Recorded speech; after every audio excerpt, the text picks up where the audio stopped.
Assalamualaikum warahmatullahi wabarakatuh.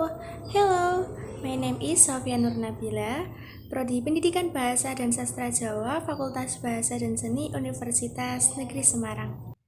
Javanese traditional food khamir. Today, I will buy a khamir cake while taking an afternoon walk. Khamir cake is a typical food of Pemalang Regency. Khamir cake is made from flour, eggs, sugar, yeast, and coconut milk. The ingredients are mixed until it forms a dough. Then spread the oil in the teflon or the round mold that has been provided. Pour the mixture and cook until the skin turns brown. Khamir cake topping can use coconut or banana. The price of this khamir cake is only 1,000 rupiah. It is good, sweet, suitable to be eaten anywhere.